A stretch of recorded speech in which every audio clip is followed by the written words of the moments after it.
Tol, naa na punta karon diri sa kan idol sa Alona Panglao Bohol. Alona Panglao Island Bohol. So karon guys, mga idol, gikan pa gyud ta og tour, so pa kita ka abot sa kuan destinasyon na to sa atong pag kung asa na to ni sila i-drop. Na naghapit pa kay nangita sila og ilang suoton kay wala sila suoton kuno ugma padulong og sikihor. So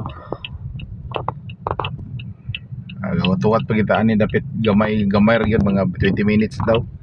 Mataas to sila nagadto asas lang palit sa ilang suoton. So atong guess na dito sila padulong adto dapit no. Kana siya da idol mo na siya padulong og beach. Alona Beach. Kini siya dere highway ni siya dere. Ayan, magkatabi ng duha ka food chain diha. So nga na yung sitwasyon karon dere idol. Medyo busy konti. Basta gabi ani gina siya. Ayun oh. Diba?